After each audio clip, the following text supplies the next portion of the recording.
নমস্কার, আমি Monalisa, psychologist and lifestyle coach. আজকে আমরা যে বিষয়ে কথা বলবো সেটা হচ্ছে স্মাইলিং ডিপ্রেশন। আপনি হয়তো ভাবছেন স্মাইলিং ডিপ্রেশন এটাও হয়? একদম হয়। সো ভিডিওটা প্রথম থেকে লাস্ট পর্যন্ত দেখুন।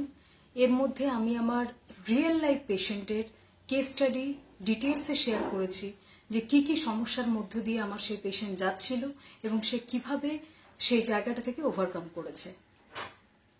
সো ডিপ্রেশনের ব্যাপারে, ডিপ্রেশন কি, ডিপ্রেশনের সিমটমস কি, সেগুলোর ব্যাপারে আমি অলরেডি আমার লাস্ট ভিডিওতে ডিসকাশন করেছি। সো এখানে আর আমি সেটা নিয়ে কথা বলছি না। আপনারা আমার লাস্ট ভিডিওটা রেফার করতে পারেন ফর মোর ডিটেইলিং। এবার আমরা ডিরেক্ট চলে আসছি স্মাইলিং ডিপ্রেশনে। বেসিক্যালি স্মাইলিং ডিপ্রেশনের মধ্য দিয়ে যারা যাচ্ছে তাদের হঠাৎ করে না তাদের বিহেভিয়ারাল কিছু চেঞ্জেস দেখা যায়। ডিপ্রেশনের যে সিমটমস, যেমন ঘুম কম হওয়া, ঘুম বেড়ে যাওয়া, lack of appetite, lack of interest, social withdrawal, এগুলো তো থাকেই। তার সাথে সাথে অদ্ভুত একটা সিমটম তাদের মধ্যে দেখা যায়, always in a smiling face. মানে বেসিক্যালি হয়তো আপনার সাথে কথা বলছে, খুব হাসি খুশি ভাবে কথা বলছে, সোশ্যাল গ্যাদারিং এ যাচ্ছে, ভীষণ হাসি খুশি আছে, কিন্তু অ্যাকচুয়ালি আপনি যদি তার পুরো 360 ডিগ্রি পিকচারটা দেখেন তাহলে হয়তো আপনার সাথে হেসে কথা বলার পরই সে হয়তো ঘরে দরজা বন্ধ করে কান্নাকাটি করছে বা মন খারাপ করে বসে আছে, বা এমন একটা কিছু নেগেটিভ থট প্যাটার্নের মধ্যে দিয়ে যাচ্ছে যেটার সাথে সে নিজেও ফাইট করতে কিন্তু পারছে না, সে তার সাথে যুদ্ধছে। কিন্তু যেহেতু তারা কন্টিনিউয়াসলি একটা স্মাইলিং ফেসের মধ্য দিয়ে এই ব্যাপারগুলোকে ডিনায়াল মোডের মধ্য দিয়ে নিয়ে যায়, সো সেটা মেক আউট করা মুশকিল হয়। যদি মেন্টাল হেলথ প্রফেশনাল হয় then it's okay, because we professional are train to identify all of this patient, কিন্তু তাছাড়া স্পেশালি ফ্যামিলি মেম্বার্সদের কিন্তু খুব সমস্যা হয়। এবার স্ট্রেট অ্যাওয়ে আমি আপনাদের বলি যে আমার যে পেশেন্টটার কথা আমি বলছিলাম, যে কেস স্টাডিটার কথা বলছিলাম, সেটার ব্যাপারে একটু ডিটেলস আমি আপনাদের জানাই যাতে আপনাদের বুঝতে সুবিধে হয়। আমার ক্লিনিকে 20 থেকে 21 বছরের একটি মেয়ে আসে তার পেরেন্টসের সাথে, এবং তার মায়ের কমপ্লেন এটা ছিল যে কিছুদিন ধরে, বেশ কিছুদিন ধরে, ফর 8 to 9 months অদ্ভুত একটা বিহেভিয়ারও করছে। যেমন প্রচন্ড মিথ্যে কথা বলা, ওর কাছে যে যে জিনিসগুলো নেই সেই জিনিসগুলোকে ফ্লন্ট করা ওর ফ্রেন্ড সার্কেলে। আমরা যদি জিজ্ঞেস করছি ওকে যে তোর কি হয়েছে, তোর বিহেভিয়ারাল অনেক কিছু চেঞ্জেস দেখতে পাচ্ছি, অ্যাগ্রেশন লেভেল বেড়ে যাচ্ছে, হেসে কথাটাকে কখনো ইগনোর করতো, কখনো উত্তর না দিয়ে চলে যায়। তো আমরা বুঝতে পারছি না ওর কি হয়েছে। এবং শুধু তাই না, ওর পড়াশোনার ক্ষেত্র দেখছি ওর ল্যাক অফ ইন্টারেস্ট। মানে ও যথেষ্ট স্কুল পর্যন্ত যথেষ্ট ভালো ছিল পড়াশোনায়, হঠাৎ করে পড়াশোনা মানে সেমিস্টারগুলো যখন হচ্ছে সেই সেমিস্টারগুলোতে ভালো করছে না। মাঝে তো এই ধরনের কথাবার্তাও আমাকে বলেছে যে আমি সেমিস্টার ড্রপ করব। তো আমি তখন তাদেরকে জিজ্ঞেস করলাম যে আপনাদের তো এই এপিসোড যেটা চলছে সেটা তো হঠাৎ করে হয়নি, it's a prolong period of time. তো আপনাদের ট্রিগার কি, what is your trigger point, যে লাস্ট কোনো ইভেন্ট নিশ্চয়ই হয়েছে এবং যার ফলে আপনার মনে হয়েছে যে সাইকোলজিস্টের কাছে নিয়ে যাওয়াটা দরকার। দেন শি সেড কি লাস্ট 4 to 5 months ধরে আমাদের বাড়িতে একটা অদ্ভুত ঘটনা ঘটছে। সেটা হচ্ছে কিছু টাকা আমাদের মাঝে মাঝে মিসিং হয়ে যাচ্ছে, এবং আমরা হাজব্যান্ড ওয়াইফ একজন আরেকজনকে সন্দেহ করছি যে হাজব্যান্ড বলছে তুমি হয়তো সরিয়েছো, ওয়াইফ বলছে তুমি সরিয়েছো, এবং সেই জন্য প্রচন্ডভাবে আমাদের মধ্যে মিসআন্ডারস্ট্যান্ডিং ক্রিয়েট হচ্ছে ফ্রম লাস্ট 4 to 5 months। আমার হঠাৎ মানে মা বলছে যে আমার হঠাৎ করে সন্দেহ হওয়াতে আমি আমার মেয়ের 3 দিন আগে ওর ব্যাগ চেক করি, এবং লাস্ট 1 month ধরে একটা 15,000 হেভি অ্যামাউন্ট, যথেষ্ট হেভি অ্যামাউন্ট, 15,000 আমার যে লকার সেখান থেকে গায়েব, পাওয়া যাচ্ছে না। এবং হাজবেন্ডও কোনো কিনারা করতে পারছে না, কারণ অ্যামাউন্টটা যথেষ্ট হেভি। এর আগে হয়তো 100, 500, 1000 এইরকম ভাবে টাকা পয়সাগুলো সরেছে বা যা ট্র্যাক পাওয়া যায়নি, কিন্তু এবার স্ট্রেট আওয়ে ইটস 15,000। তো আমার সন্দেহ হওয়াতে মা বলছেন যে আমার সন্দেহ হওয়াতে আমি আমার মেয়ের ব্যাগ চেক করি 3-4 দিন আগে, এবং সেই ব্যাগের মধ্যে আমি দেখি 15,000 একটা খামের মধ্যে ঢুকিয়ে একটা কাপড়ের মধ্যে মুড়ে সেটাকে আলাদা করে লুকিয়ে রাখা হয়েছে। তো আমার সেদিনই মনে হলো যে আমার মেয়ে একটা খুব বাজে একটা ট্র্যাকে চলে গেছে, এবং সেখানে she needs professional help and a mental health professional. এবং বেসিক্যালি এই ইনসিডেন্টটা হওয়ার পরেই উই থট অফ কি আপনার কাছে আমরা নিয়ে আসবো। সো ফার্স্ট সেশনে আমি যখন মেয়েটির সাথে কথা বলি, মেয়েটিকে আলাদাভাবে কথা বলি, আমরা পেরেন্টসের সামনে কথা বলি না জেনারেলি পেশেন্টের সাথে, যাতে তারা আনকমফোর্টেবল ফিল না করে। অনেক সময় তারা ওপেন আপ হতে পারে না পেরেন্টসের সামনে। তো আমি আলাদাভাবে যখন মেয়েটির সাথে কথা বলি, ফার্স্ট সেশনে একদমই ওপেন আপ করে না, এবং খুব সুন্দরভাবে উইথ হাই কনফিডেন্স লেভেল, না ম্যাম এরকম কিছু না, মায়ের কোথাও ভুল বোঝাবুঝি হচ্ছে, এবং এত সুন্দর কথা বলছে যে কোনো কোনো সময় আমি নিজেই কনফিউজ হয়ে যাচ্ছি, রাইট?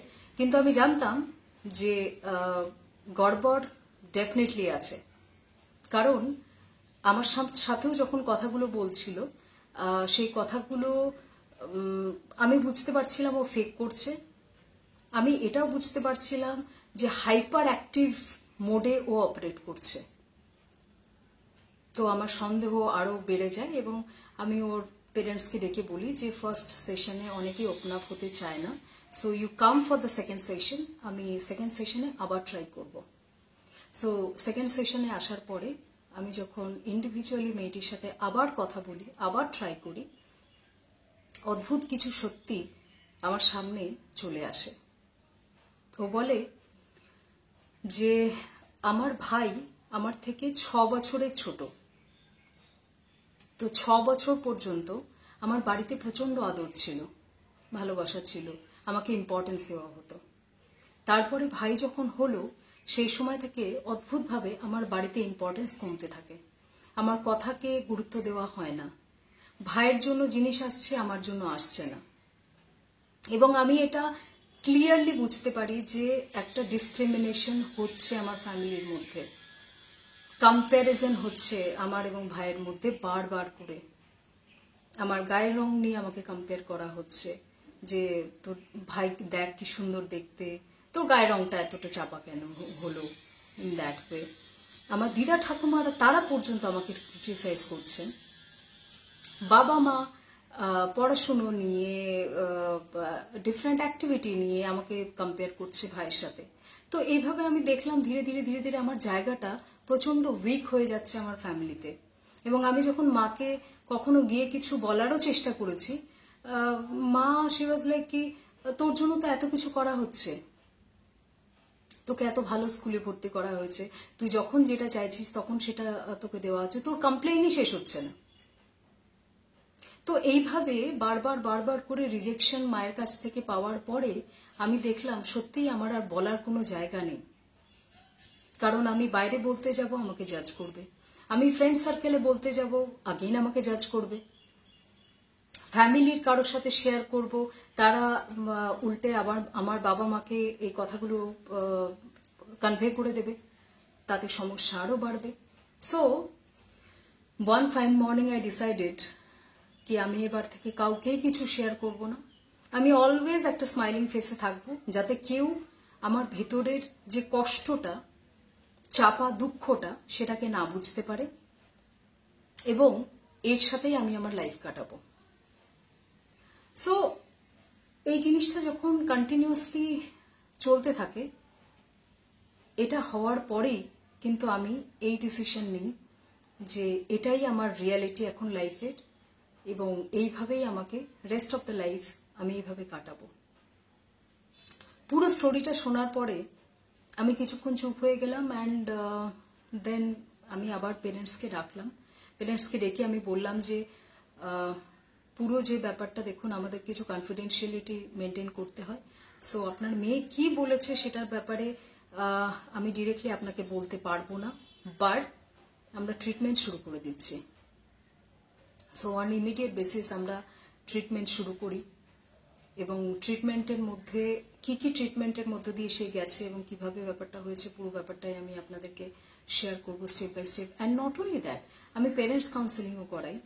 কারণ শুধু বাচ্চাকে ব্লেম করে, বাচ্চাকে বারবার করে বলে কি তুমিই দোষী, তাদেরকে কাঠগড়ায় দাঁড় করিয়ে কিন্তু কোনো লাভ নেই, তাতে কোনো সলিউশন আসবে না।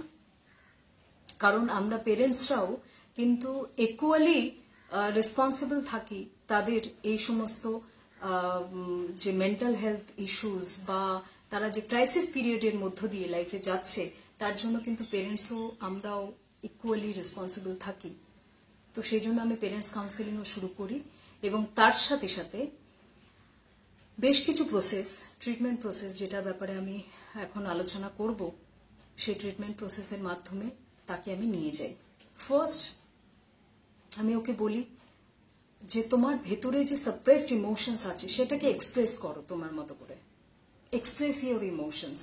কারণ সেটাই ওর সব থেকে বড় সমস্যা ছিল, ওর নন জাজমেন্টাল কোনো ওয়ে ছিল না যেখানে গিয়ে ও ওর এক্সপ্রেশনটাকে রাখতে পারে, মন খুলে কথা বলতে পারে, সেরকম কেউ ছিল না। So this is one. Secondly, okay different physical অ্যাক্টিভিটির সাথে আমি যুক্ত করি। ফিজিক্যাল অ্যাক্টিভিটি কেন? কারণ যাতে ওর after the gyming or walking ইয়া ওয়ার্কআউট স্কেডিউল, তারপরে যাতে ওর সেরিটোনিন রিলিজ হয় এবং সোশ্যাল কানেকশন বনে। সোশ্যাল কানেকশন মানে again it's oxytocin, so and dopamine, এই সমস্ত হ্যাপি হরমোনসগুলোর মধ্যে যাতে ন্যাচারালি সিক্রেশন হয়, and she should feel good about this. Then okay আমরা যেটা সাজেস্ট করি সেটা হচ্ছে mindfulness practices. Different mindfulness practices okay করানো হয়, জার্নালিং করানো হয়, এবং তার সাথে সাথে গ্র্যাটিটিউড লিস্ট ওকে বলা হয় যে তোমার লাইফে কি কি এমন জিনিস আছে যার জন্য ইউ আর গ্রেটফুল ফর, সেগুলোকে নোট ডাউন করো, জট ডাউন করো, সেই সমস্ত জিনিসগুলো ওকে দিয়ে করানো হয়। Then it's balance diet. কারণ আমরা ডায়েটের থ্রুতে যে যে জিনিসগুলো নিই, আলটিমেটলি কিন্তু আমরা সেই রকমই আমাদের মেন্টাল স্টেট হয়ে যায়। So food plays a very vital role in terms of your mental health is concerned.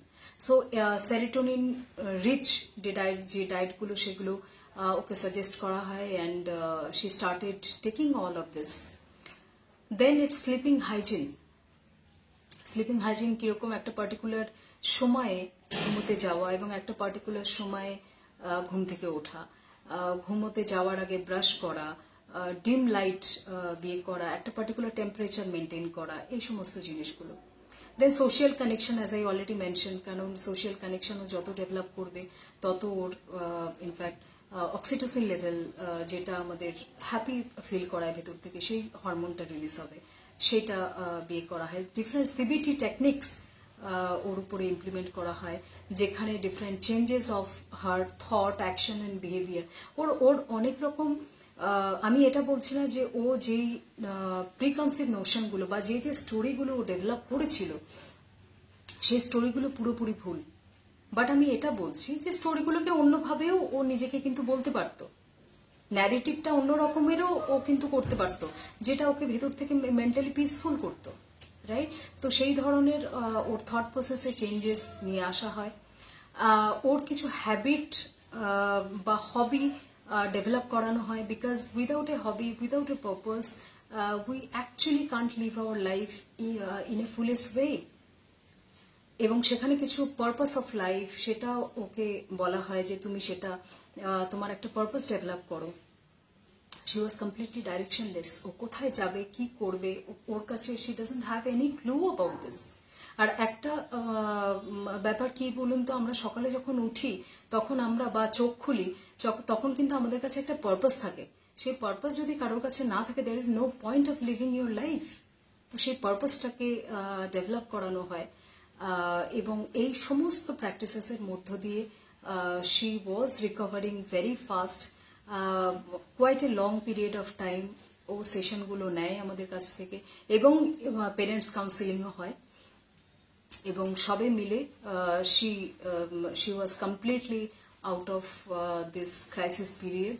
এবং যে যে প্রবলেমগুলো বললাম সেই সমস্ত প্রবলেমগুলোর মধ্য দিয়ে যদি আপনারা যাচ্ছেন, অবশ্যই আমি যে সমস্ত জিনিসগুলো আমার পেশেন্টকে রিয়েল লাইফ পেশেন্টের উপরে যেগুলো ইমপ্লিমেন্ট করেছি, আপনারাও সেগুলো প্লিজ ঘরে বসেও আপনারা ইমপ্লিমেন্ট করতে পারেন, এবং আপনারা কিন্তু ডেফিনেটলি এই ক্রাইসিস পিরিয়ড থেকে বের হতে পারবেন।